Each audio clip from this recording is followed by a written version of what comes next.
Good morning. There we go. The mic's on. A win for the day. Good morning, honorables, ministers, esteemed guests, and partners in progress to the official side event of this year's annual meeting, which is Vision 2030's session. Thank you so much for joining us. It's such a pleasure to be your moderator and program director for the day. My name is Hofaone Mudise. I'm from Botswana. I've been learning a little bit of French thanks to Duolingo. So, Eshante. Le fromage. I've been trying. And so today we're here to discuss a very critical shift in narrative. And our theme today is catalyzing African-led innovation and financing the next generation of startups and SMEs.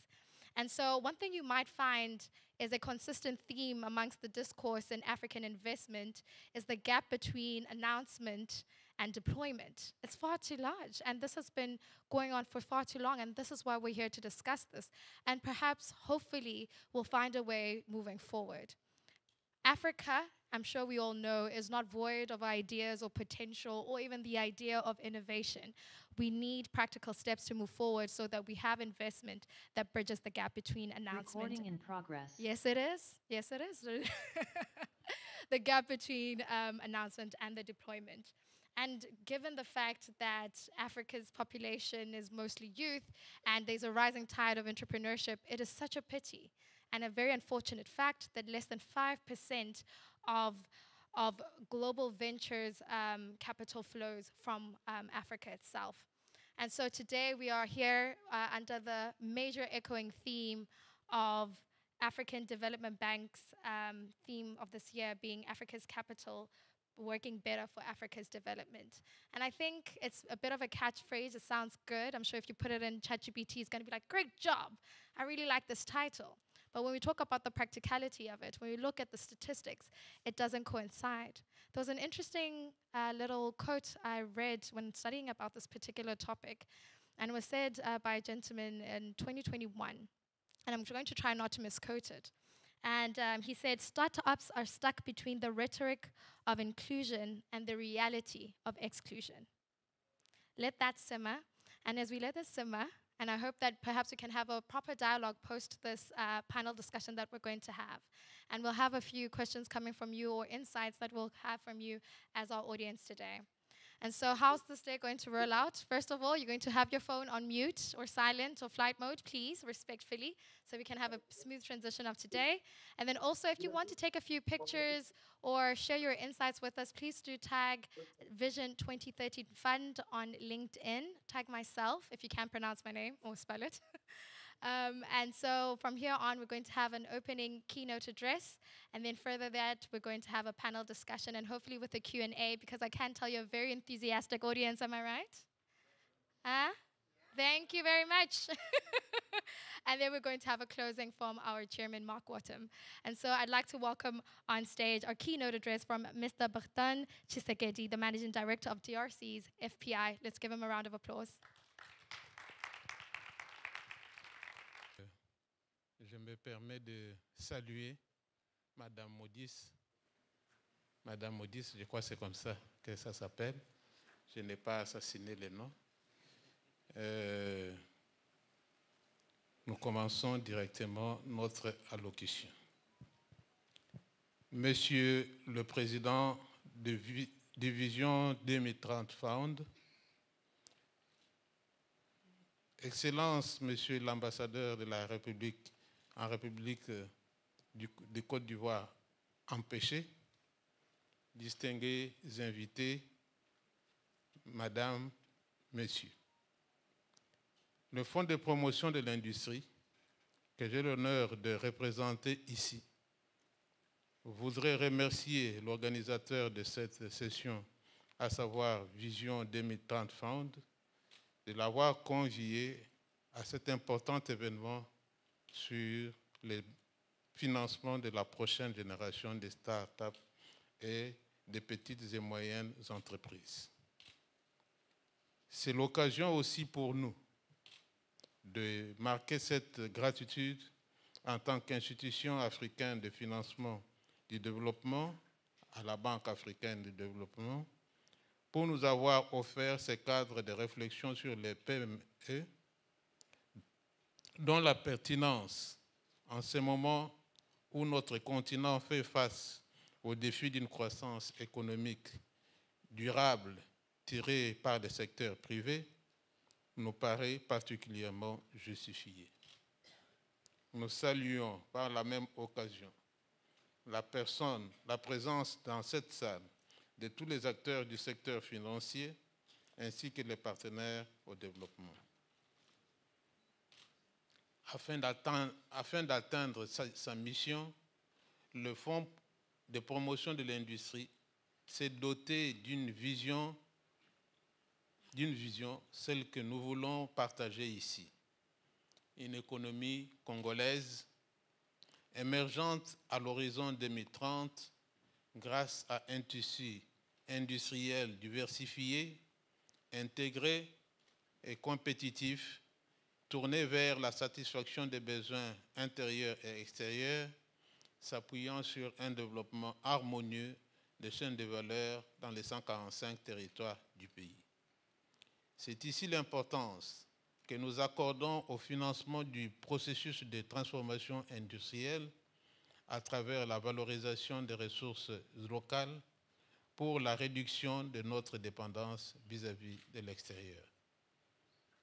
Monsieur le Président de Vision 2030 Fund, distingués invités, Mesdames, Messieurs, pour renforcer ces mécanismes opérationnels face au défi de la réindustrialisation, le Fonds de promotion de l'industrie a mis en place la stratégie d'identification des opportunités d'investissement prévues dans les 26 provinces du pays, avec comme objectif de financer au moins un projet dans chaque territoire en fonction des potentialités de celles-ci.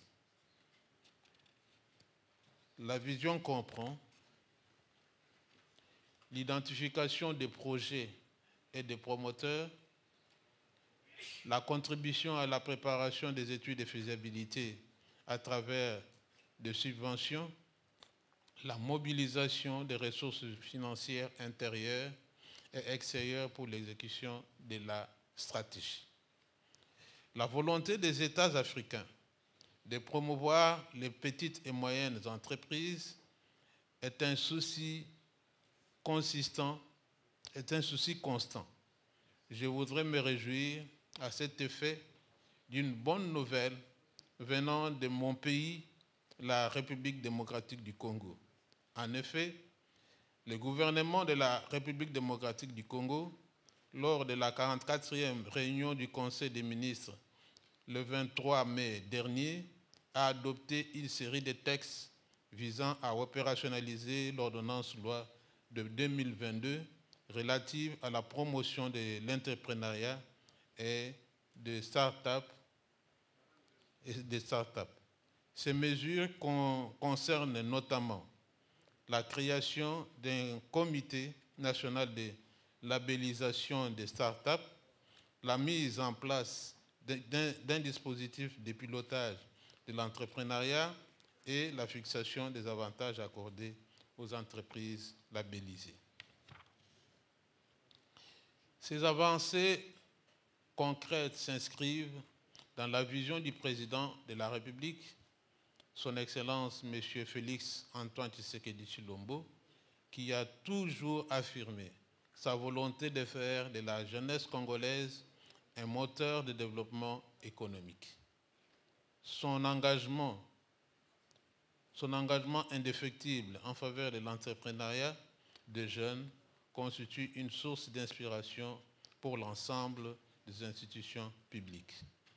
Il paraît important de relever aussi que ces avancées dans le renforcement de l'écosystème de l'entrepreneuriat, grâce à l'action du ministère de l'Industrie, se font au moment où notre pays fait face à des défis de tous ordres et reste focalisé sur des mécanismes innovants du financement pour accompagner le développement de nos industries, et plus particulièrement des entrepreneurs.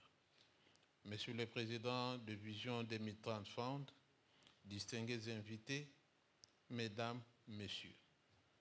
En effet, la jeunesse africaine est une force positive et montrant une créativité impressionnante qui se vérifie à travers les nombreuses initiatives de production des biens et des services, à la fois dans les secteurs formels et informels, tels que nous pouvons les constater en observant le fourmillement des activités dans nos villes.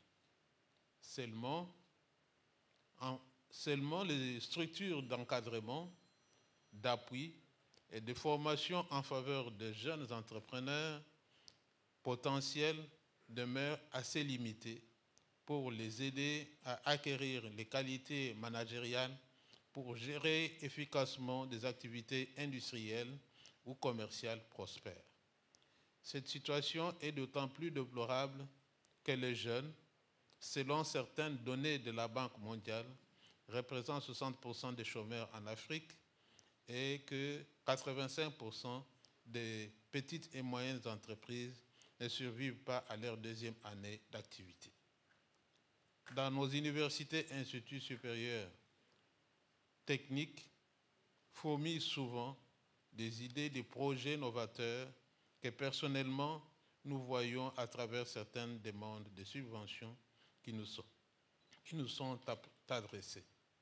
Toutes ces réalités attestent bien de l'existence d'une base entrepreneuriale dont la structuration et l'encadrement peuvent contribuer à créer des emplois stables et permettre la transition de la micro-entreprise informelle à la petite et moyenne entreprise industrielle, concourant ainsi à la densification du tissu économique de notre pays.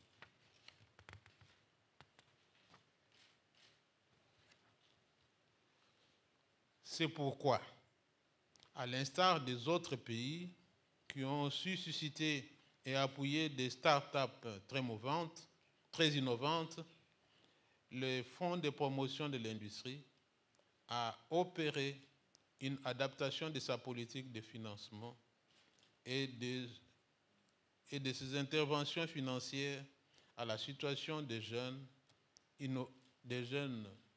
créateurs d'entreprises à travers des partenariats stratégiques destinés à faciliter l'accès des jeunes à des guichets, apporter un appui aux structures œuvrant au renforcement des capacités des jeunes entrepreneurs pour les transformer en véritable capital d'industrie. Toutefois, la capacité du système financier national de mobiliser et allouer efficacement ses ressources pour dynamiser les potentiels économiques de la République démocratique du Congo est assez insuffisant. En effet, l'état de l'économie ne permet pas une couverture endogène de nos besoins financiers de développement du fait de plusieurs facteurs. 1. La faiblesse du niveau de l'épargne intérieure. Le revenu par habitant est assez faible, ce qui explique la faible capacité à épargner des ménages congolais. 2. Le financement bancaire à long terme indisponible, car la nature des dépôts, en majorité à courte durée, oblige les banques à ne pas prendre le risque de s'engager dans des financements à moyen et à long terme. Par ailleurs, l'encours des crédits des banques commerciales à l'économie est insuffisant pour financer des projets d'infrastructures d'envergure qui nécessitent des ressources importantes.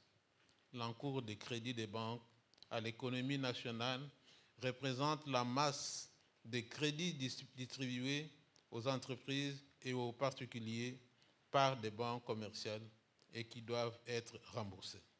3. Une capacité budgétaire limitée. Les ressources intérieures sont faibles, bien qu'en constante hausse depuis plus près de 4 ans, estimées en moyenne selon les statistiques de la Banque mondiale à 20% du PIB dans les pays d'Afrique subsaharienne. Les ministres de l'Industrie, et développement des petites et moyennes entreprises, faisant de l'orientation présidentielle son cheval de bataille et animé par une forte détermination à encourager le Fonds de promotion de l'industrie et le Fonds de garantie de l'entrepreneuriat au Congo, à conjuguer leurs efforts pour mettre en œuvre des produits Vijana, qui signifie jeune en langue swahili. Cette initiative ambitieuse est destinée à faciliter l'accès des jeunes entrepreneurs au financement, à l'encadrement et à la création d'emplois durables et d'apporter une réponse concrète aux besoins financiers des jeunes entrepreneurs. Pour matérialiser cela, les deux institutions ont signé le jeudi 8 mai 2025 un avenant au protocole d'accord conclu en 2024 entre les deux institutions. Ce protocole permet aux jeunes d'obtenir des crédits auprès du Fonds de promotion de l'industrie, garanti par les FOGEC, Fonds de garantie aux entrepreneurs congolais, pour lequel une enveloppe de plus d'1 million de dollars a été consentie. L'avenant vise à alléger les critères d'accès au financement du Fonds de promotion de l'industrie.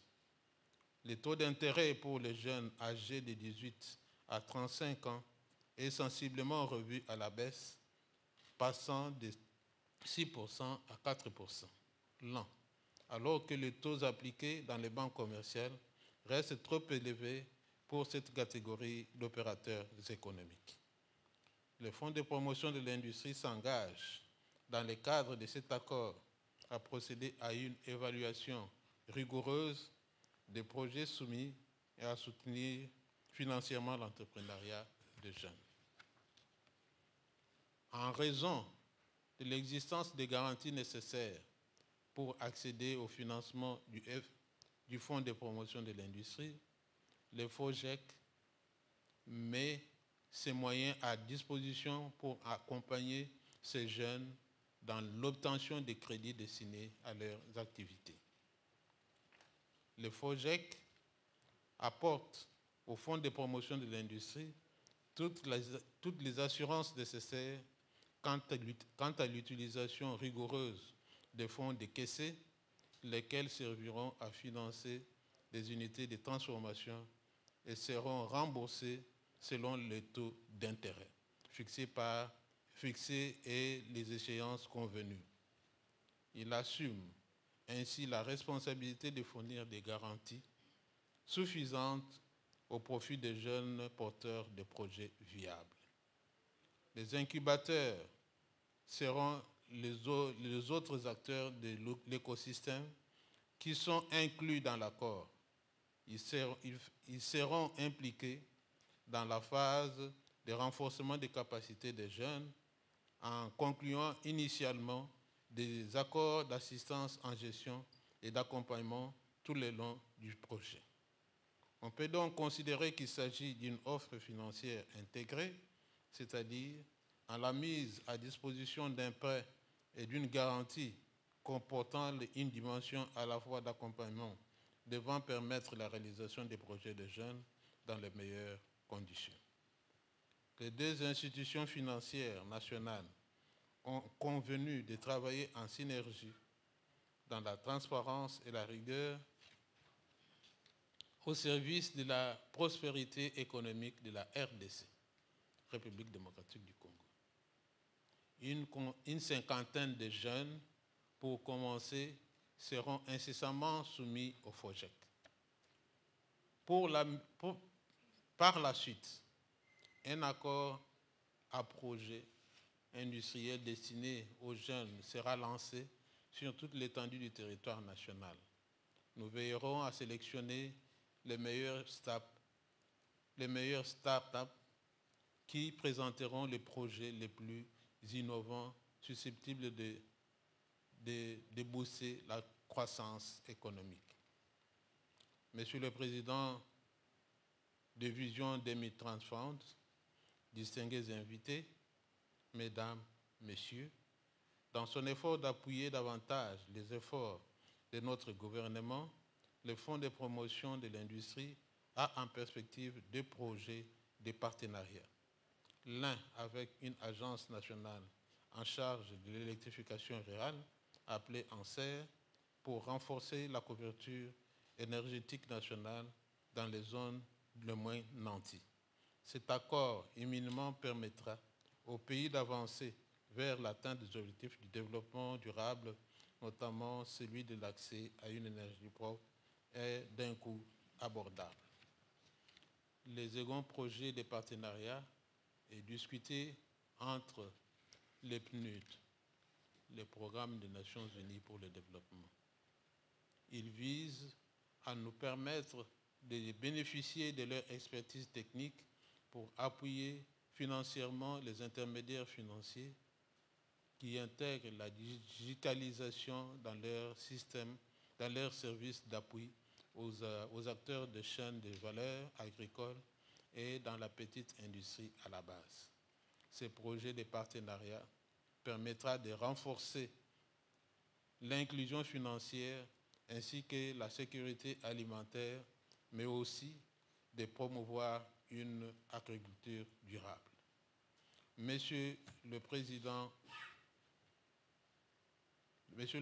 de Vision 2030 Fund, distingués invités, Mesdames, Messieurs, que cet esprit, dans cet esprit, nous voudrions conclure notre propos en réaffirmant que pour le FPI, le Fonds de promotion de l'industrie, la création et le développement des capacités locales d'appui au PME qui constituent une part importante du tissu industriel national contribueront de façon déterminante à l'essor économique de notre pays.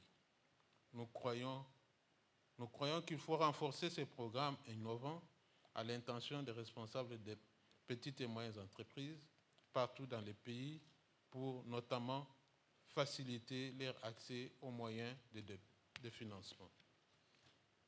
Nous formulons le vœu que par-delà les diagnostics et constats, souvent répétés dans ce genre de sessions concernant les difficultés d'accès au crédit de nos petites entreprises et particulièrement des jeunes, des idées novatrices soient très vite rendues disponibles à tous les potentiels utilisateurs dont nous sommes pour que nous sortions de cette session avec des propositions concrètes à même de créer une véritable dynamique de développement des petites et moyennes entreprises. Il constitue, ne nous l'oublions pas, une partie importante du tissu industriel de notre nation. Encore une fois, nous remercions Vision 2030 Fund pour cette heureuse initiative en souhaitant le voir jouer un rôle de leader dans la promotion de l'industrialisation au niveau des jeunes entreprises africaines. Je vous remercie.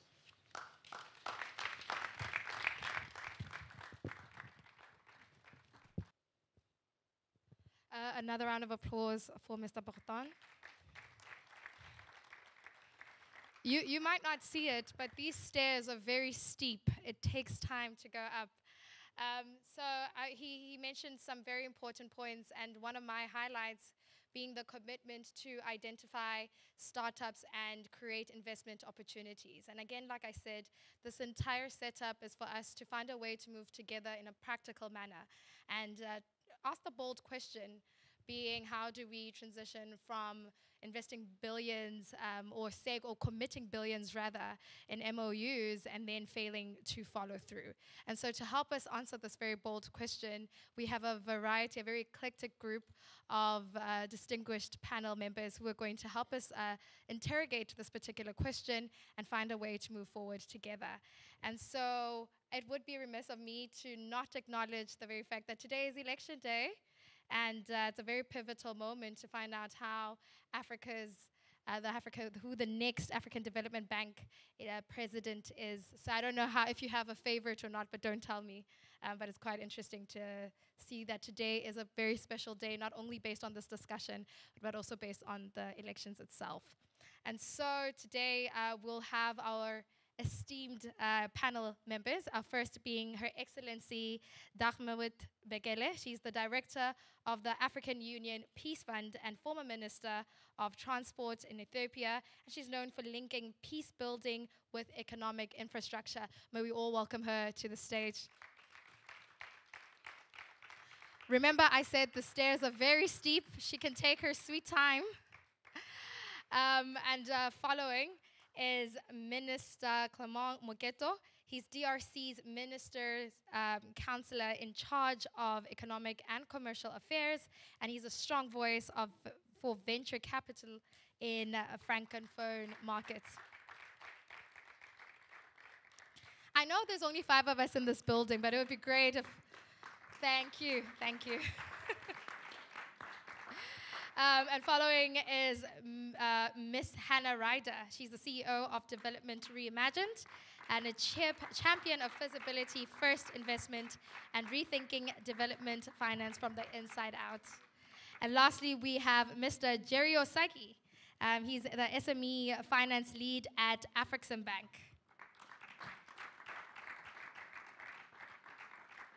And we have myself as a moderator.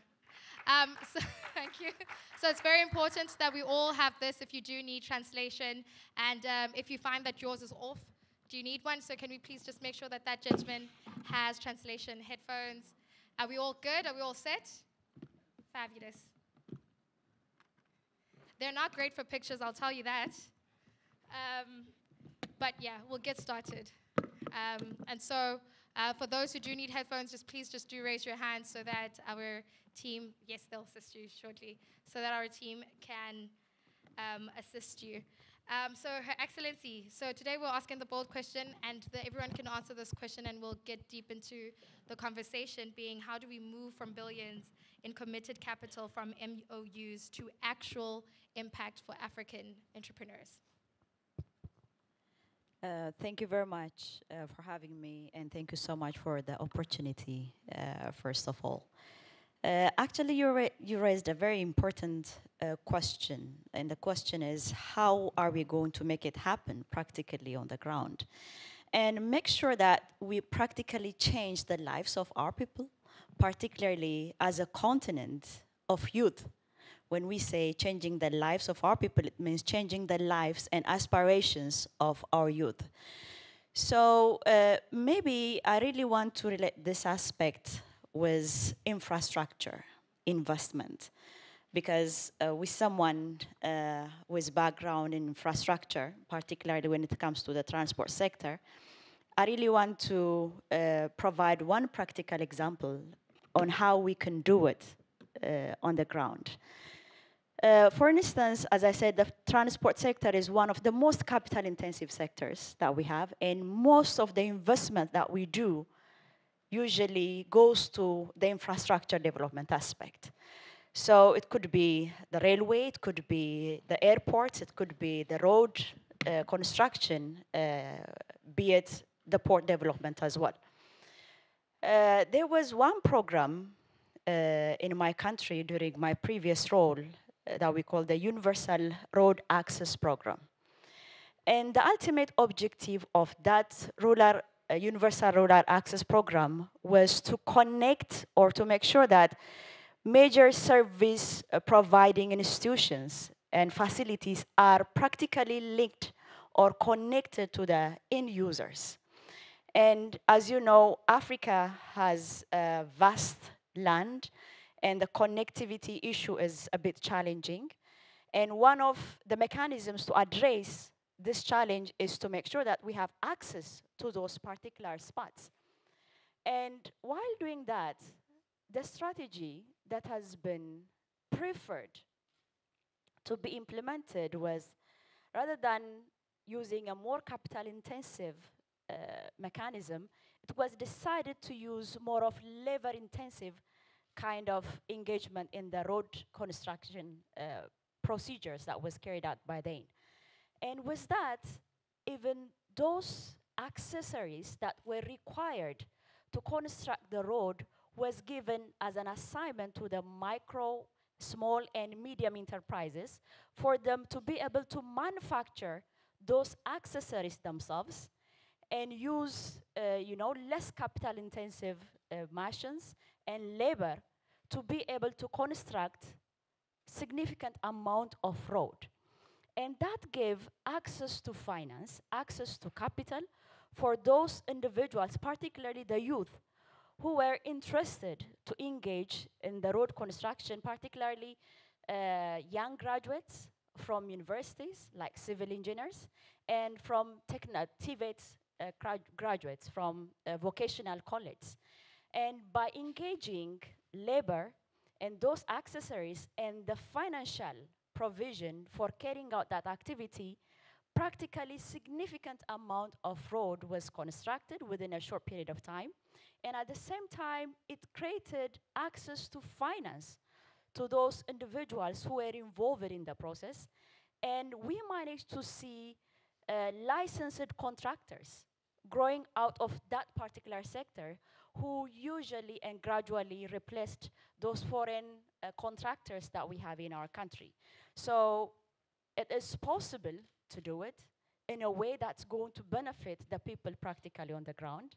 And this kind of expertise or this kind of experience has to be scaled up. And when it comes to the industrial zones and free trade zones and special economic zones, for instance, the employment opportunity that is created for the youth of our continent in that particular spot, because special economic zones, they are capital intensive, but we need to make sure that we have young people who have hands-on experience to make it happen, to be able to produce those products that are going to overseas market, even in those international shops that we know globally. And while engaging in those free trade zones and special economic zones, our youth, they were able to get hands-on practical experience, which gave them the chance to gradually establish their own institutions that are doing the exports from medium and small services to that of grand exporting industries that we see in some parts of our continent. So those investments that we do, it has to be people-centered, and it has to benefit the use of our continent, and then gradually it can help us to the sustainable development aspirations that we have as a continent and help us to see the Africa that we all want to see. Thank you very much. Absolutely brilliant. Clement, what Darmawit has managed to show us was the limitation to investment or growing African entrepreneurs was infrastructure. Given Francophone nations, I would say, receive less than 10% of investment, what would you say is the limitation that's keeping Francophone entrepreneurs from flourishing and from investment?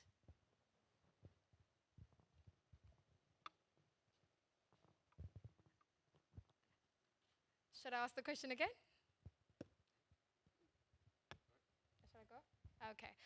So my question to you is, what would you say is the limitation for investment amongst African Francophone nations within the young entrepreneurs? Merci beaucoup, Madame la modérateur. Et en ce qui concerne au niveau de l'Afrique francophone,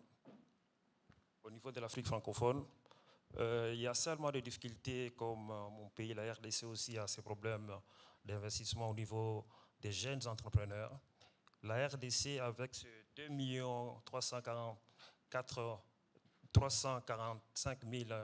410 km² et avec une population de 100 à 110 millions d'habitants, nous avons des difficultés de relier du sud à l'ouest. À ce qui concerne l'espace francophone, nous souhaiterons que beaucoup de jeunes qui sont en train de se organiser pour avoir de PME, que les financements puissent être vraiment focalisés pour la jeunesse. Le DGLFI vient de le dire, c'est-à-dire au niveau de notre pays, l'accès dans des milieux ruraux vers le centre de vie de consommation, ça pose beaucoup de problèmes. Et alors, nous aimerions vraiment avoir des investisseurs pour que les routes et les rails puissent être reliés entre le pays francophone. Je prends par exemple au niveau de l'Afrique centrale, comment relier la RDC avec d'autres pays de l'Afrique centrale. Au niveau de la francophonie, l'espace francophone, nous aimerons vraiment que non. Dans cette panel que vous venez d'organiser par Vision 2030, que nous puissions vraiment exciter nos jeunes qui sont dans des petites et moyennes entreprises, comment accéder dans des fonds pour que ça puisse les permettre vraiment de bien développer et relier un peu notre espace francophone.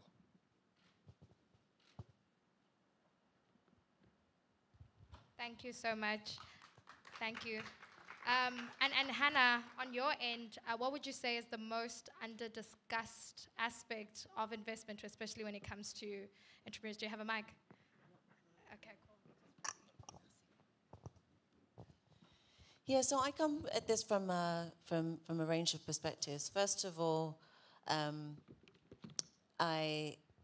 terms of analytically, we know that in most of our countries, there is this huge gap, right? We have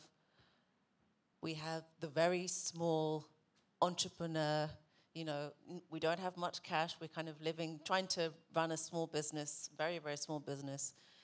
And then on the other side, we have quite large businesses, and there's not much in the middle. And especially when it comes to, you know, project finance, the biggest challenge I've encountered when trying to help others to raise finances, where you're trying to raise finance of the kind of size of somewhere between 1 and 10 million, right? There's always a real significant gap, even if you've got a really good business idea. But practically, I also come from the perspective of somebody who has opened businesses in other markets outside of the continent, and especially in China.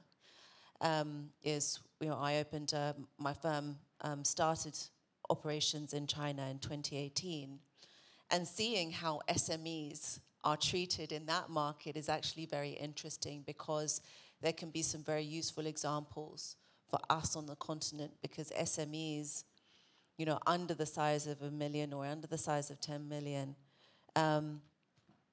really get some very significant tax breaks, for instance. So it, you know, when it was, our normal tax rate is 6%. And when it was COVID, for example, our tax was reduced to 3%. So, whereas the larger companies obviously get much more significant tax. So, you know, these sorts of things, you're not really scared to enter the market. You're not really scared to register as a business and grow in that kind of way. So I think there's that perspective too. And last but not least, one of the things that we've done in China is to try to create platforms. And I think one of the things we are very good at as Africans in general is working together. You know, it's kind of in our blood, that cooperative spirit. And, you know, we have those models from a long time ago, the cooperatives, it can still continue. But it's really about trying to create cooperatives which are not just about the raw products, but for us in China, what we're doing with African businesses is trying to help create platforms for value addition.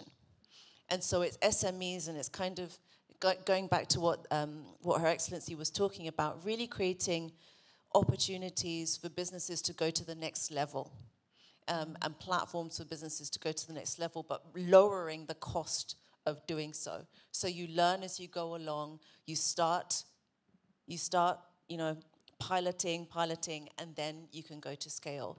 And I think that's, I think these kinds of opportunities, I think we need to really, all the platforms that we have with small and medium, and that are focused on small and medium enterprises, really focus on how do you lower the cost of taking your business to scale? Brilliant. Jerry, when I look at you, I see money, honestly. And so I'm not going to, my question now to you, based on what Hannah was saying, is on the foundation of how we, or the narrative that is shaping how we view SMEs within Africa, and then the grace that SMEs are afforded, or startups are afforded in Asian countries or American countries. I think we've all kind of watched these Lion's Den. I think we've all kind of watched them. I think we know of it. And when you listen to this quote-unquote startup pitching their idea, they've already made $500,000 in sales. When you come to an African context, whether Southern, Western Africa, we don't have that expectation. However, when it comes to the infrastructure, or the structure rather, that investors require, they need us to have feasibility studies, R&D structures, and so support and so on. And so how does African Bank, in your viewpoint and experience, help shape this narrative of affording some level of grace towards African SMEs in comparison to how they view a proper running corporate business? Thank you very much, Gofa. Thanks, Anna, and Her Excellency, thank you so much. Wow, when you look at me, you see money. A lot. All right, good. The first thing is that we need to understand Africa is a unique continent. It's good to compare Africa to the Asia, to the Western world, but we need to understand that Africa is a unique continent. Now let's start from here. How do you categorize the SMEs? Most time when you look at the broad definition, you are looking at, businesses who has a turnover between 100,000 USD and up to 10 million, or equivalent in local currency. If you look at other climes, they said up to 15 million. Now, Africa has about 54, 55 countries, right? Across the different countries, the categorization of SMEs in some of the country, even though they're SME here, they are corporate and large corporate in smaller countries. So that's the first thing. Secondly, if you compare what we call the MSME, which is the micro part of it, we need to understand, because a lot of time there is this, we juggle it together. MSME and SME, they're different. The micro part of the SMEs. And they need to be supported and grow into the SMEs, and the SME need to be supported and they'll grow into corporate. I just needed to make that background so that we understand. Now, thirdly, the unique challenges that we have on the continent is different from the challenges that you have in Asia, even though they've been there before. And it's based on that unique challenges that we observe in African Bank. That's why we develop what we call the Export SME Development Program. Now, if you look at Africa today, the way Africa trade within themselves is even lower than how Africa trades with the rest of the world. Now, Excellency talked about transport infrastructure. It's one of the critical things that we've seen. Now, how do we ensure that these same SMEs are able to trade across Africa and also beyond? Now, in setting that up, then you need to look at what are the key issues you need to identify. So we build that on 4 pillars of financing, capacity building, enabling market access, and policy advocacy. And everyone here has actually touched on each of those things. So let's take financing, for instance. Most time, I don't want to quickly rush into financing when you're talking to small businesses or micro, medium, small businesses. Why? Because sometimes when you give some people money, they misbehave. I've been in lending for like 20 years, and I know and I've seen where people misbehave with money. So business people in the house, if you're mentoring young entrepreneurs, you need to understand. I was talking to Mark last week, and we're talking about when you raise money and people go out there to celebrate. When you raise money, it's not a time for you to celebrate. It's a time for you to think.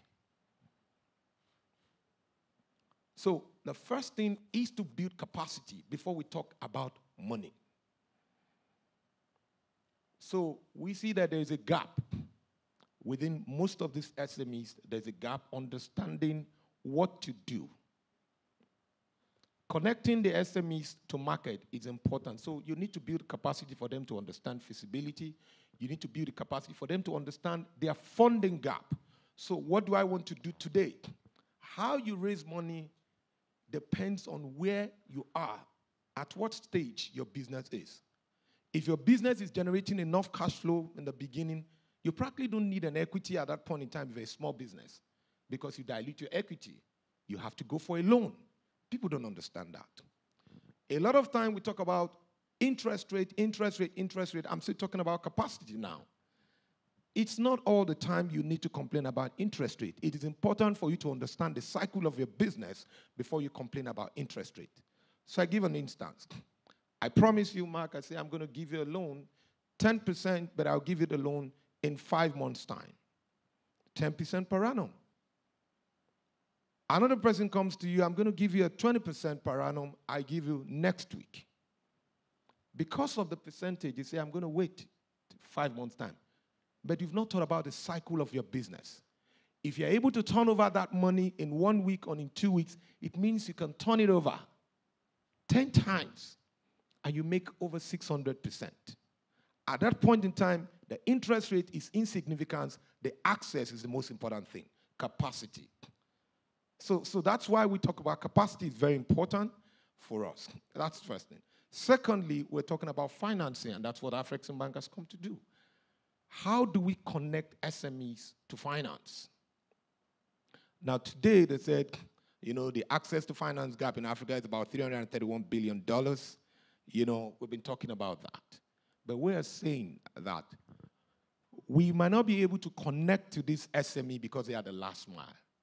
But leveraging on different partners, and I want to encourage a lot of people in the room, if you're a financial institution, a trade association, would like to partner with you.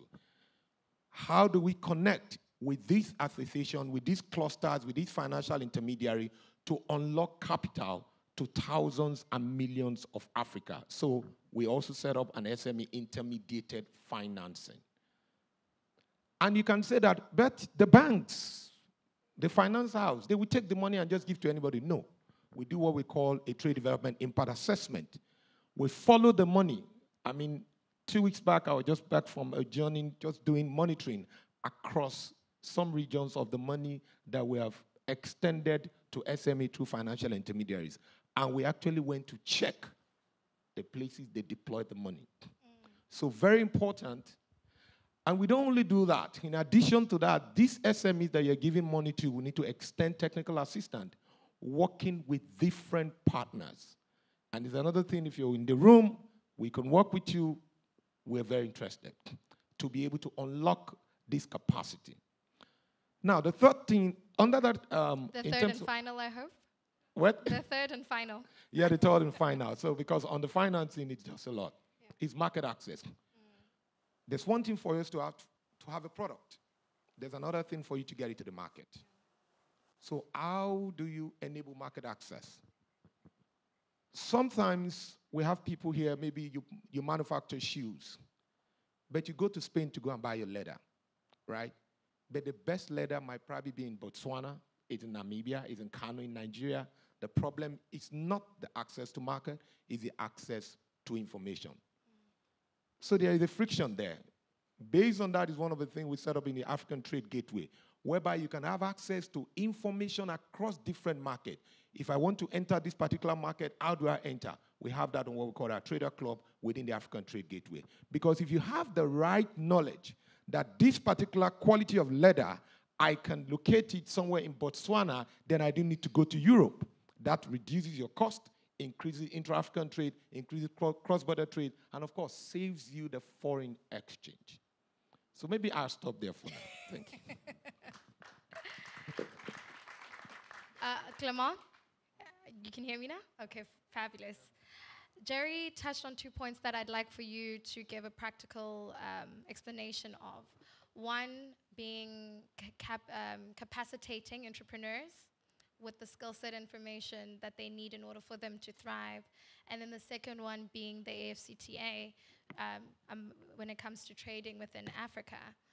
Do you, based on statistics and the way forward for DRC, see DRC fully taking advantage of AFCTA?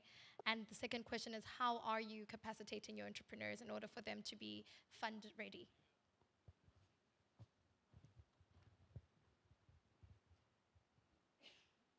Merci beaucoup, Madame la modératrice. Vraiment, en ce qui concerne la RDC, je crois que l'Afrique a presque le même problème de financement.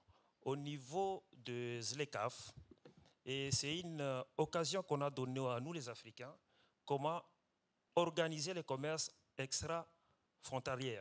C'est-à-dire, cette opportunité nous donne vraiment des occasions. Monsieur Jerry vient de les soulever. À ce qui concerne les PME dans nos pays francophones, a beaucoup de difficultés, comme il vient de le dire, c'est le niveau de financement. Parce que moi, je l'ai... Il n'y a pas de traduction? Sorry, can we get the translation going? Traduction, s'il vous plaît. C'est bon? Merci. Please start from the beginning, please. Thank you. Je disais, au niveau des LECAF, c'est une occasion que nous devons à tout prix encourager au niveau des échanges commerciaux entre les États. C'est-à-dire des PME qui ont des difficultés d'avoir des financements, comme M. Jerry vient de le dire. Nous devons d'abord commencer par identifier toutes ces petites et moyennes entreprises qui sont en train de créer dans nos pays francophones, comment les former d'abord avant de financer. L'expérience que moi j'ai découverte ici en Côte d'Ivoire, par exemple, les Ivoiriens, dans l'ère politique des petites et moyennes entreprises, ils prennent d'abord des jeunes gens, les former, les informer, parce que les grands problèmes, c'est le problème d'information. Dès que vous avez des informations à la source, vous saurez comment maintenant s'en prendre pour maintenant défier les challenges qui sont devant nous. C'est-à-dire, des jeunes Africains, nous devons d'abord organiser la formation qui est plus importante, parce que beaucoup de gens qui font leurs aventures au niveau des PME, ils commencent bien, mais arriver au niveau d'avoir des financements dans les banques, on vous finance, mais vous ne savez pas comment vous pouvez vraiment faire agrandir votre entreprise. C'est pour cela que je conseillerais que non, la ZLECAF, c'est une occasion où, entre les États, que nous puissions quand même faciliter cet échange au niveau des douanes. Je suis par exemple l'opérateur économique congolais, je vis à Côte d'Ivoire.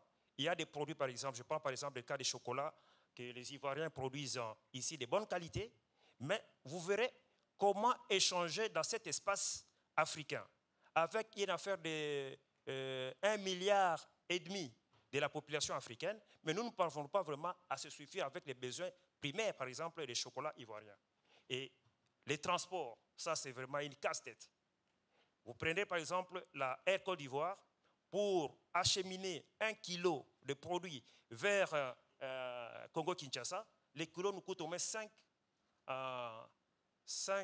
dollars par kilo. Et il faut amener maintenant des tonnages et ça pose problème. C'est pour cela que je souhaiterais que non, la formation, informer d'abord les opérateurs économiques, des petites et moyennes entreprises, comment s'organiser dans des coopératives. On peut dire, on parle dans tel secteur par exemple, des commerçantes qui vendent des produits, par exemple, vivriers, comment les encadrer pour qu'ils fassent une coopérative et faciliter maintenant leurs transactions au niveau de l'Afrique. La ZLECAF est le bienvenu dans notre politique et nous devons encourager ça, même si certains pays africains au niveau francophone sont encore hésitants, mais je crois que ça va nous permettre, dans notre espace sous-régional ou bien sous-régional, pour que nous puissions vraiment échanger et permettre vraiment que la classe moyenne, une fois qu'on a la classe moyenne, et je crois que non, et ça peut nous permettre même au niveau de l'intégration africaine.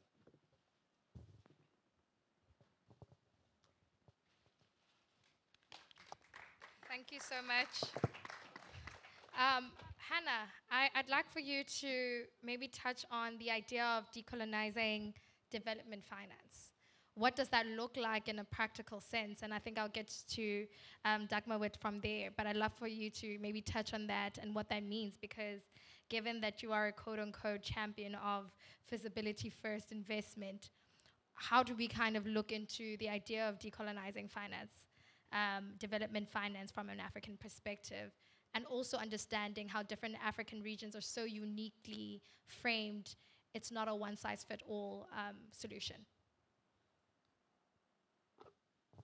Thanks, very good question. And I think it comes to some of the points that that Jerry was raising in terms of the access to finance that SMEs eventually have. Because if you think about many of our economies, the kind of finance that we have available at an economic scale, at the country level, especially when we do go to external markets, is fairly expensive. So we're borrowing money, even when we borrow, when we, when we, when we borrow from external markets, whether it's a private sector or even from the multilateral financial institutions, it can be fairly expensive. And expensive not only in terms of the interest rates, but also some of the policies that we need to institute. I talked about tax earlier. When we go to many of our multilaterals, the larger multilaterals, the Bretton Woods, we're encouraged to raise taxes, right? But what happens to our SMEs? Our SMEs end up having to, they don't even have an incentive to register into being full businesses and join some of these schemes that really exist. So those are challenges. But what happens is that they have the feed-through effect through the economy. So the central bank, finance from the central bank is expensive. For the corporates to borrow from the central bank, it's expensive. Then from the corporates to lend out into, and for others, and the smaller banks to borrow from the larger banks becomes more expensive, and it just goes down the chain. By the time you're a typical SME trying to raise money, trying to get that loan, you know, whether it's for a year or five months, you're paying at least 17% interest, if not more. And that's because of that chain coming down.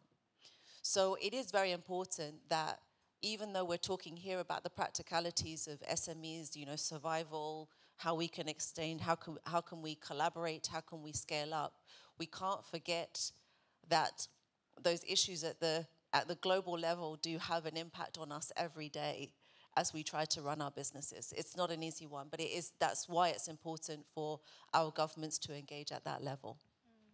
All right. Dagmawit, you've led various infrastructure portfolios and managed peace financing within Africa. So it is no secret that post-conflict regions are chronically underfinanced, especially within entrepreneurs. So my question now is, why is it that we can mobilize millions for peacekeeping, which is very important, but not necessarily for feasibility study, especially in recovery for communities trying to build their entrepreneurial logistics hubs or, you know, corporate spacing and so on. So my real question is it really a funding gap, or is it somewhat a failure to see economic transformation an element of peace building? That's really a very good question. Let me try to approach your point from two perspectives. The first one on what has to be done by our policymakers to be able to address the peculiar needs of those missed middles that we usually refer to. Because as Jerry said it perfectly, these small and medium enterprises, they are the last mile service providers to ultimate people of our own. And of course, with low cost and with more reasonable production costs that could be considered when we compare it with that of those items that we import regularly to our continent. And the other one is the aspect with regard to the relationship between peace, stability, and the sustainable development aspirations that we have. I strongly believe that beyond the political will of our leaders, we need to make sure that the Africa Continental Free Trade Area has to help us practically on the ground to create and sustain peace in our continent. Because if the people living in a border area, if there is trade, if there is interdependence between the people of our continent, well, it's very difficult to see those conflicts or vicious circles of conflicts that we're seeing in our continent. So for sustainable development, I mean, for the sustainable peace that we all aspire, we need to have sustainable engagement of our people in a more continuous aspect, and we need to make sure that FCFTA is going to work practically on the ground. So we have to go beyond the political will of our people, I mean our leaders, and practically make it happen. The real integration of our people with respect to market creation, market linkage, and interdependence amongst ourselves. And Peace Fund, the one that I'm managing on a daily basis, it's not a peace support operation fund, and we call ourselves Peace Fund is a conflict prevention fund. And that conflict prevention is going to be realized if there is sustainable investment and if there is sustainable employment creation, if there is sustainable availing of capital and finance for our youth, which is being the victim of all the conflicts that we see in our continent. So peace and investment and the private sector growth, they are not separable, rather they are supportive of one another, and peace is a prerequisite and is a base for investment to flourish in the private sector. And at this instance, I would like to thank Afrexim Bank for their tremendous support and for their vision and leadership in financing peace in our continent, with the actual commitment that they have made to the African Union Peace Fund with an amount of more than 210 million, which is expected to be delivered in the coming 3 years. And if we don't invest in peace, if we don't invest in infrastructure development, and if we don't create sustainable employment, and if we don't give hope for the youth of our continent, we're going to end up in being in a vicious circle of conflict that we really want to go out as a continent. So the ultimate point is the focus, because we have seen that our continent is rich and we are able to mobilize resources, significant amount of resources within a short period of time. And thanks to my colleagues, the team that I have at the AU Peace Fund and the leadership of the African Union, we managed to mobilize close to 219 million in just 1 year. Because the whole amount that we have in the Peace Fund currently, which is 400 million, it took us close to 30 years to reach there. But when we start to look into the private sector of our continent, to the multilateral financial institutions of our continent, we managed to mobilize close to 219 million within a year. So that means it is the will and the focus and the way we guide things practically on the ground that matters the most. It's not the absence of capital and it's not the absence of resources, particularly when it comes to our continent, when it comes to Africa. So I say that the focus should be redirected, but the resource is available within the continent. Thank you. Absolutely brilliant. And for you, Jerry, we know that Afrexim Bank is a key player in bridging the gap with visibility. But I'd like to ask you a politically charged question. I see that smile, and I think you're going to answer it well. On what do you think is most handily the political difficulty that comes in when it comes to trading within Africa? Okay, thank you. At least you gave the context, a political question. I think before now, there was difficulty in actually trading across Africa, and for obvious reason, maybe trust. But you know one thing I always say, nobody's coming to save Africa. Africa is going to save itself. Let me take you back to when COVID happened, and they were sharing the vaccines. Everybody, all man, went to themselves and left Africa alone. I mean, it took bold steps from leadership in Africa, from Professor Orama, Nafrek Simban, and a couple of other leaders within the AVAT to come together to raise a $2 billion guarantee to be able to ensure that Africa is able to procure about 800 million doses of vaccine. Russia-Ukraine crisis came and there was a problem. Problem of food, you need fertilizers, you need grains, we need to come up with products to be able to save Africa. Now the reality is there. So the politics is going down. And with the implementation of the AFCFTA, which you were talking about, it's gradually picking up. The number of countries that actually signed the treaty, it's almost about going to 50. And you can see that. You've seen guided trade have now happened.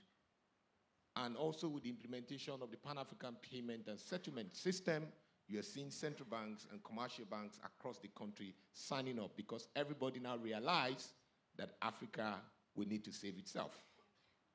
So the politics would have to reduce because we're doing a lot in the implementation. And Excellency mentioned something, I will talk about the logistics and the transport. Before now, for you to move goods from one part of the same region, maybe you're talking Comesa, then you're talking the Wamo region, West Africa, for you to move cargoes within 2-3 countries or so, or 5 countries, it could take you like 5 days. Everybody stopping you across the border, asking a lot of questions. But we have to come up with what we call the African Transit Guarantee Bond, so that when you have that, you can actually move freely by showing that, and it's automatically captured. And it's like somebody has guaranteed you to move freely. Now, if we started with the Comesa region, you find out a situation whereby the journey of like 5 days is turning to like 5 hours. That is improving trade. Before now, of course, there was an increase in the politics. But when we realize that no one is coming to save Africa, and because of the advocacies of the leaders that are serious, then we are gradually implementing those things. And I'll also end with this. We've talked about the expensive fund. Hannah talked about the expensive funds that we're seeing. Now let me give you a practical way where those funds are expensive. Africa generates its revenue, no matter how small or how large. Majority of the revenue of the government, we actually save them in a Western country, right? Then when we need money, we go outside of Africa to go and borrow the same money and some of the money that we actually save. Yeah. And now you are being told that, okay, you have a lot of issues, your conflict, your rating, and everything, so I won't be able to give you the money at this because I need to put a premium. And the money comes back expensive. But you forgot that some of those money are actually your money. And what we are saying and advocating for in Afreximba is, and a couple of leaders in the continent, can you bring at least 30%? So I'm telling everybody in this room, if you have opinion leaders, government, at least 30% of those funds, and put it in African funds. Once you put it there, you create liquidity buffer. And when we need to draw on that liquidity, the pricing, the terms are reduced because we understand the challenge. And what happens, what Anna was, talking about earlier, would not happen because we're talking about Africa capital being deployed into Africa. And the premium in terms of the risk, because we understand it, we can price it appropriately, then we can support businesses. And the same thing we go into supporting industrial parks, special economic zones, and it alludes to what the minister from DRC was saying. We are able to generate and create jobs using the industrial parks and special economic zones. So we don't need to concentrate on the politics. We just need to realize that no one is coming to save Africa except Africans themselves. Thank you. Absolutely. Minister Clement, I'd love for you to touch on what he said on the base of no one is coming to save us as Africans. Now, my question to you now on this basis is how then do we address issues of licensing and legal barriers within the Francophone region? That seem quite, the red tape seems much higher, seemingly, for Africans. And how then do we reform the region to make it more investable on your terms?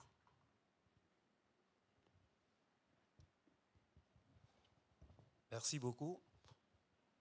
En ce qui concerne l'Afrique francophone, cette lourdeur au niveau de documents administratifs, je prendrai par exemple l'exemple de mon pays, la RDC, et nous avons des guichets uniques, nous avons l'ANAPI, pour essayer un peu de faciliter cette lourdeur administrative pour que dès qu'un investisseur arrive, qu'il puisse obtenir les documents facilement. Et ce que Jerry vient de le dire, c'est-à-dire l'administration en Afrique, ça pose des problèmes, mais moi j'ai toujours dit, nous les Africains, nous devons nous regarder en face. Il y a certaines histoires au niveau, par exemple, nous, dans la diplomatie, il y a des accords que nous signons au niveau bilatéral, même au niveau multilatéral, pour que ces accords-là nous facilitent certains accès faciles à certains documents ou bien de la législation.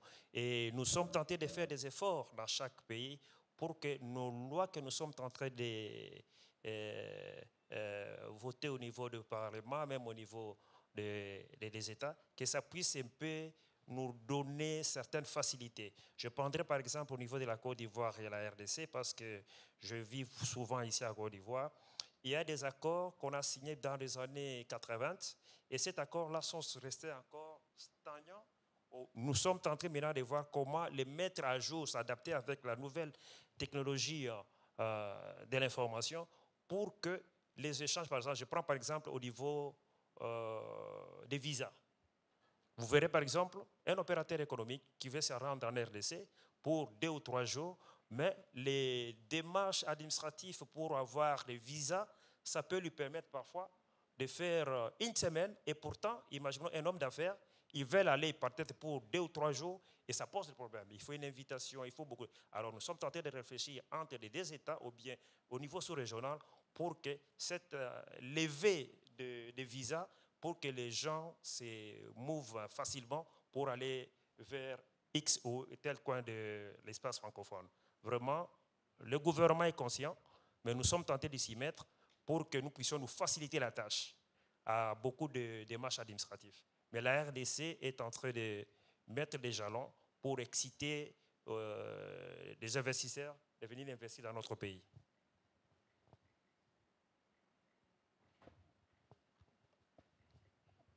Thank you so much, Minister. I think mobilization is such a key element when it comes to trading within Africa. And we truly, to this day, 2025, requiring visas that take up to a week to travel to an African country when you're coming from Southern or going to Western Africa. It shouldn't be taking a week. And so it's great that DRC is looking into visas, for example, to make it quicker for people who are looking to do business with their country. And so in closing, I'd like us to have the courage to confront the structural bias that African entrepreneurs are not ready for investment. How do we turn this narrative around? And that's our closing question before we get into Q&A. Dartmouth, you can answer that, and then followed by the minister and so on. Just to make it short, I believe it is possible and practical to do it, and we have seen tangible examples here and there that we can make it happen. And I am really looking forward, and I envision of seeing a dynamic workforce of ours taking the lead by their own without expecting any kind of compliment or without expecting any kind of validation from outside. And it's doable. We can make it happen. Thank you very much. Brilliant. Minister? Merci beaucoup pour clore ces débats. Moi, je dis de telles opportunités que Vision 2030 nous présente, nous devons à tout prix se mettre se regarder en face, et surtout nous les Africains, parce que nous attendons toujours que la manne tombe du ciel. Et si vous regardez bien, beaucoup de pays africains, ça fait plus de 60 ans qu'on a été colonisé, 60 ans de l'indépendance, mais nous attendons toujours de l'extérieur. Et pourtant, au niveau de la jeunesse africaine et francophone, nous avons des atouts. Comment maintenant dénicher nos champions? Comment créer nos champions africains avec nos fonds propres? Même si on aimerait peut-être chercher des partenaires à l'extérieur, mais au niveau interne, que nous puissions vraiment sensibiliser. Et je l'ai toujours dit, la meilleure façon de faire des choses, il faut d'abord épargner vous-même. Même si l'autre viendra vous aider, mais de vous-même, vous avez déjà posé des jalons, et quand les autres viendront, vous pouvez bien négocier. Comme vient de dire M. Jerry, les pourcentages, les taux que les banques nous donnent parfois, vous avez une ambition de créer telle entreprise pour atteindre de tels objectifs, mais quand vous regardez les taux d'intérêt que les banques nous donnent, parfois on se dit, bon, ça ne sert à rien de m'y mettre dans cette affaire. Mais si nous nous regardons ensemble, nous avons des champions africains que nous pouvons nous mettre ensemble, Congolais, Ivoiriens, Sénégalais, et nous nous mettons ensemble, je crois, nous pouvons relever les défis. Thank you so much, sir. And Hannah? Yeah, so I fully agree with everyone else that it's absolutely possible and important. And I think, you know, there's a platform called How We Made It in Africa, and I love those stories because, you know, and these are the stories I come across when we're working with, you know, people who have been working in the fashion industry for over 20 years, you know, jewelry, cosmetics, etc. They're bootstrapped, you know, and so they are really working so hard day in, day out. So we need to really promote where people have come from and know that. But I also think there's just one thing I wanted to add to the broader discussion, which I think hasn't come out just yet, which is I think even though we've got, you know, SMEs are going, you know, we're trying to do our best, and, you know, we have tools like what Afrexim Bank and what DRC are creating, I think there's still an aspect about being really intentional from both governments and institutions to really drive. And I say that in terms of the example that Her Excellency gave earlier with the transport. Things like local procurement, joint ventures, those sorts of rules, having very clear marketing that, for example, if you're going to get an export credit from Afrexim Bank, from TDB, any of the others, that if it's going to be exporting to another African country, we're going to give you a preferential rate versus exporting elsewhere. That's something which should be really exciting. And then again, you know, creating spaces like creating special economic zones which ensure the facilities for small and medium enterprises, the cooperative spaces, and again, actively targeting with our instruments. We have millions of smallholder farmers, very few very large farms. Who are those? Can we target some instruments towards those people who are ready to make large farms and standardize, you know, when people need raw materials from one country to go to another country? We have to be way more planned, and that's where we can learn from markets like Asia, because they really planned this out across a big, broad area. And I think we have an opportunity. Some people might have to wait, you know? Like, again, working in China, they started off on the coast, and then the benefits moved to the rest of the country. Maybe there are places we have to start some hubs and move to the rest, just because we'll eventually get there. But I think we have an opportunity, and both from the bottom-up level and from the top-down level within our continent. Brilliant. And Jerry?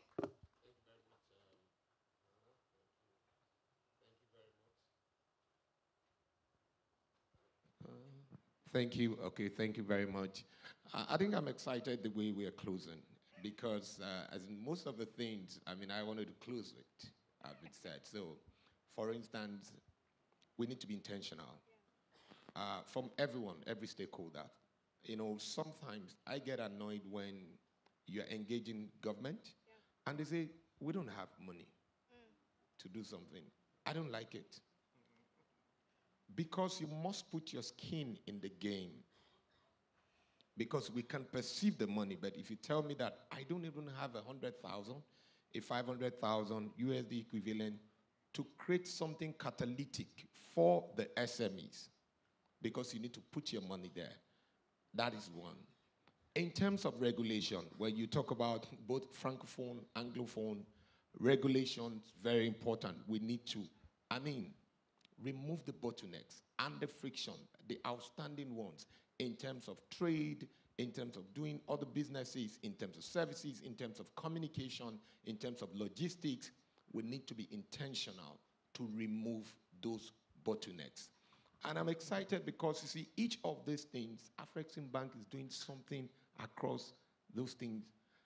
In terms of working across the agricultural value chain, we have what we call the SAFs, Export Agricultural, Facilitation Program, whereby you are even facilitating a collaboration between countries who can say, I will produce this particular item for this particular country, and we're bringing them together.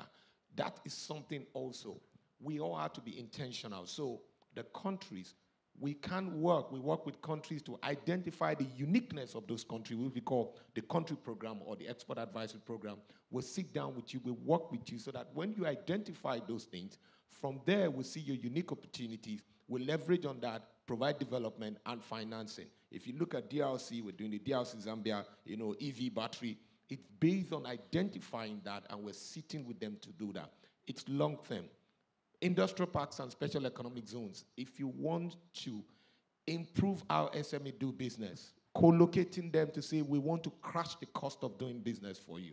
So when you are enjoying the same infrastructure, it's also being intentional. At an institution, we need to look at a lot of blended financing where you're looking at public finance, with private finance, with grants, with technical assistance. We need to also be intentional about that as well.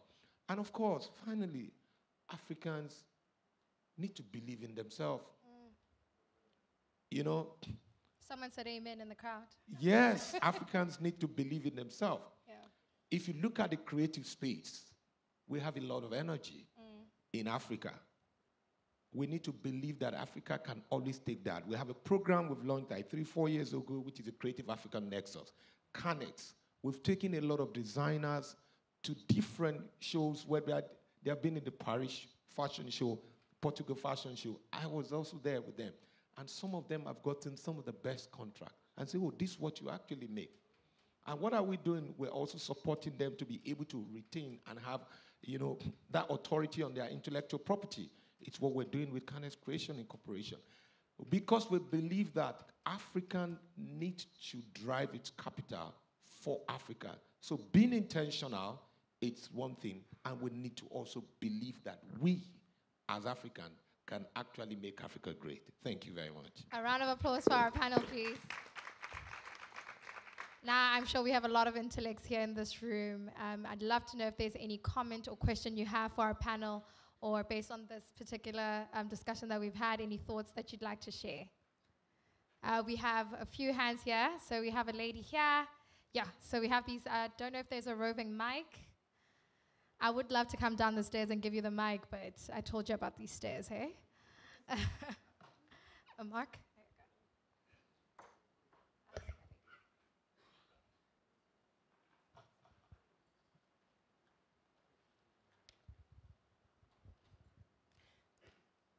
Thank you so much. I'm Sandrine. I'm based in DC. Work for Vantage Growth.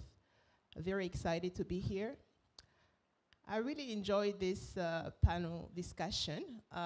Just picking up on the last comment from Jerry, you mentioned that we need to be intentional. But I'll also add that there should be a political will. Political will, very important.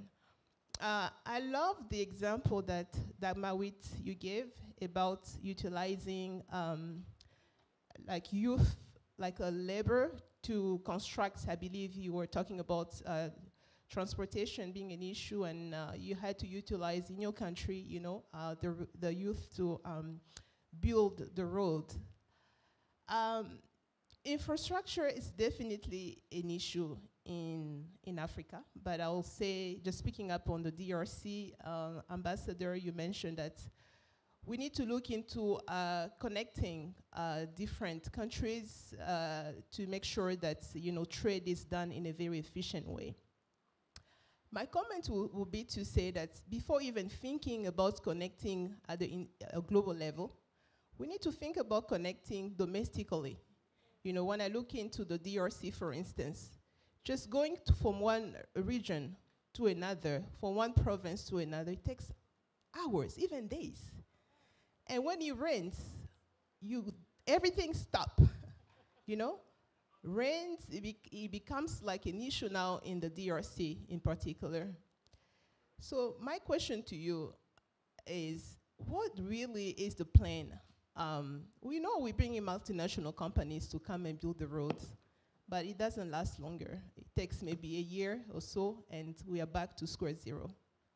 Maybe it's time to, picking up on the example from Ethiopia, maybe utilizing, local. We talk about localization, right? We need to start utilizing maybe local youth entrepreneurs coming freshly from university. Maybe they can start rebuilding the roads rather than spending money on multinational companies. And at the end, those roads don't even last, longer. And then we are back to square zero when it rains. Everything is stopped. We can't even, sell. Women are, stuck somewhere. I'm looking at more like my example when I used to work for these NGOs back in 2005. It took me days to go to Mweneditu just to go train women in SME, to capacitate women. And I think when you say knowledge sharing, we need to educate. But then how do you reaching those women living in the remote villages? They are also, important, equally important. Are we just focusing on the capital in Kinshasa, or are we also planning to reaching out to all the women? Someone in Mweneditu, you name it. So I think there's a critical, I'll say, action that needs to be taken before thinking about internationally connectivity, but let's also look into domestically, because I think that's a way to make sure that the economy in the DRC, even elsewhere, it's growing. So let's utilizing, our domestic, even the youth within the country, and capacitate them. So that's my comment and question. Thank you so much.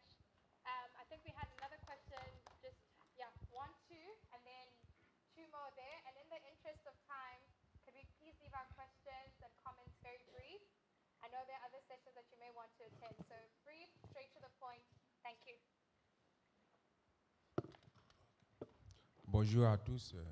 Je suis Ouattara Sankon, bien évidemment ici un jeune africain, un jeune étudiant quand même. Ben, ma question est toute simple. Monsieur Gilbert a parlé des visas qui sont instaurés au niveau des pays africains. Or, ici, nous sommes réunis autour de la table de la BAD, c'est-à-dire Banque africaine de développement. Et lorsqu'on parle du développement en Afrique, on est censé avoir une libre circulation des personnes, que ce soit des personnes et des biens. Ce qui va faciliter le progrès de l'Afrique. Maintenant, pourquoi instaurer des visas?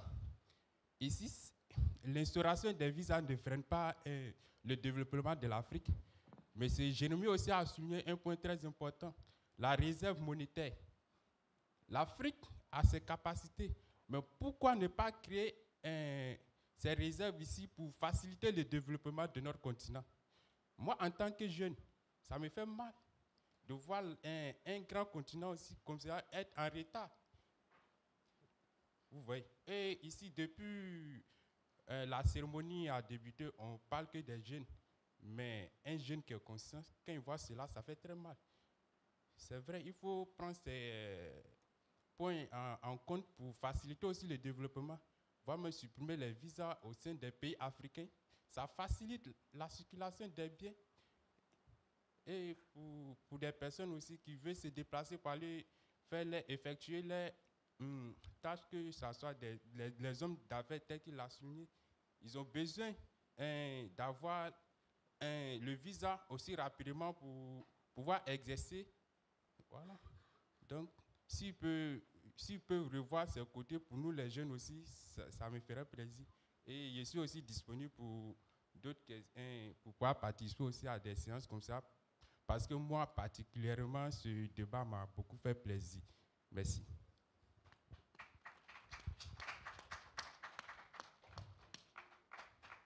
All right, so I'm so sorry about that. Due to the interest of time, we've got to close, but please do understand that you can interact with our panel. And I know your question is very important, but we'll read after the session. So we'll have the opportunity to ensure that your questions are answered. Please do follow us on LinkedIn. We are Vision 2025. You can pose your question there, or you can interact with our panel members post this particular conversation. Okay. There we go. Could you hear me though? Yes. You could. Okay. Just trying to figure out how this works, guys.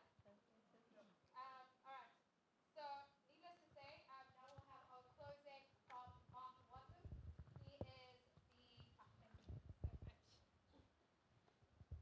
All right. Now you can pretend that you didn't hear me, and now you can finally hear me. So thank you all so much for listening to this conversation, and we'll have our closing from the chairman of the Vision 2030 Fund, Mark Watson, giving us a closing word. No problem. Thank you so much to all of you for making it here. Je voulais aussi remercier la Banque africaine de développement, la BAD, en tout cas votre administration, vos consultants, vos agents. Je me retrouve avec des amis de longtemps aussi. Et je sais que vraiment la BAD nous a beaucoup soutenus. Donc, for those who don't speak French and were caught off guard there, I just said thanks to the African Development Bank. Je crois que quand je parle, les interprètes vont avoir beaucoup de travail à faire parce que je fais frangler là. Okay, désolé. Look, we are not doing this side event for our first time. All right, we were honored to be able to host one in Nairobi last year, and the year before that, we also participated in the Feed Africa Summit in Dakar, still under the auspice of the African Development Bank. And, you know, in the spirit of the election that is happening right now as I speak, maybe I'll tell a quick story or anecdote that Vision 2030 Fund, being involved with the African Development Bank, started at COP 27 in Sharm el-Sheikh a few years back.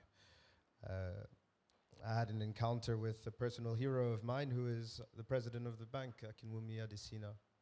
I had entered the room right at the tail end of his speech, and I locked eyes with the moderator who was on stage. And I motioned to her from across the room, please give me the microphone. And she said, why? I said, just trust me, you know, give it to me, please. So she interrupted the president and she asked him, are you willing to hear from this young man? And he said, for sure, give him the mic, let's talk. I questioned something he had just said. He said he supports youth. And I'd been running an incubator at the time for the last 5-6 years. But I'd knocked on the doors of the AFDB quite a few times and was always turned away. So I was maybe perhaps a bit upset and wanted to challenge him. But he accepted the challenge, took it on, and he said, you know what, here is this advisor and that advisor, and go ahead and have a chat. When we did have those chats for the following weeks, I understood something about the development finance institutions we relied on, and it requires some understanding in hindsight. What I thought at the time was, it's not realistic to work with such large institutions. They had told me that the raise we were doing of $15 million was actually too small for them, so they couldn't help us. We invest a minimum of $10 million for a maximum value of 25% of the raise. That actually means that to have their support, you need to be raising $40 million. And I said, but you're an African Development Bank. You're supporting African agriculturalists in particular. That was the aim. We were aiming to finance African food sovereignty. So we were at the Agri Fund, and they said, look, we can work together in this way that let's share resources with each other. If events work for you and opportunities work for you, we'll call you up, and vice versa. If things are too large for you, call us and we can take the opportunities and see how we tackle them. But I was upset. I thought, you know, it didn't make any sense. Are these people blind? Are they not seeing things? But there are plenty of developments and programs that actually do speak to the needs of our entrepreneurs. And we're hearing some of them from the likes of Afrexim today. Her Excellency Dagmar as well. The consulting sector that we have on stage here as well, Hannah Ryder, thank you so much. And the politicians. Now, we also had a speech from the Director General, CEO of FPI de la RDC, who talked about the project Vijana, meaning youth in Swahili, where finally an agency focused on issuing guarantees to entrepreneurs can be directly financed by its sister agency under the same ministry to go ahead and now recognize these guarantees and fund them at ultra-low interest rates.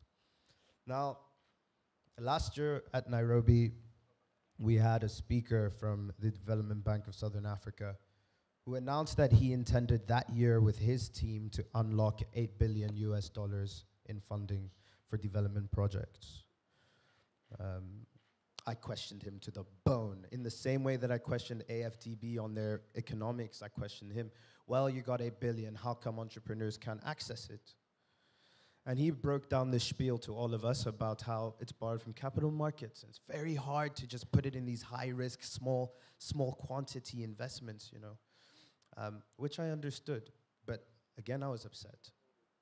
So I ended up joining the Ministry of Industries and Development of SMEs in the DRC. Between the months of September and December, I went ahead and I raised $8 billion, the exact same amount. It's funny because that conversation with the DBSA gentleman was 365 days ago, exactly a year ago. It's amazing how this works. So December came around, we did the raises. We've now made it to May of 2025, and not a single dollar of that $8 billion has been disbursed. Not one. So I thought to myself, in this opportunity, with the call to propose a side event, let's actually break down why. And we've had the opportunity to study and work with the development finance institutions. And I'm no longer upset, because I'm culpable myself now. I've understood actually that there are requirements, les exigences, les demandes, les préalables qu'on demande. It's not enough to be a well-incubated startup with a solid business plan and a robust team. It's not enough to say that you're creditworthy because the members of your team know how to do basic accounting. It's a question of capacity development. It's a question of education. It's a question of coordination. Because beyond that, what happens if the one startup we're talking about here wins? This SME who has this incredible, revolutionary, tech-enabled idea, goes ahead, receives the funding, invests, and they end up revolutionizing their sector. What if that actually happens and now this agricultural niche industry is revolutionized and they become the most hyper-productive business in Africa, and they teach others how to do the same thing? But we've neglected to do the feasibility studies. We've neglected to do the EIAs. We've neglected to integrate the surrounding infrastructure. We've neglected to develop the special economic zones, all of the necessary infrastructure, electrification, transportation, storage, right? Leveraging continental free trade. If we fail to do all of that, but this entrepreneur went ahead and became the most productive, that could be cataclysmic. Supply glut, maybe. Devaluation of the commodity, maybe. So it's imperative, actually. It is almost senseless to force these innovations to exist and function without that symbiosis between all of us.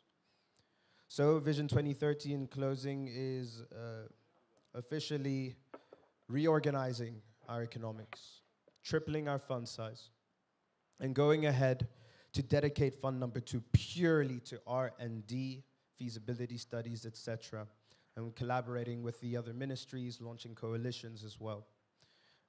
In the interest of time, I will send out some communications about these initiatives, and I encourage you guys to be in touch with all of us as well to see how we can collaborate further. With that being said, merci beaucoup à vous tous.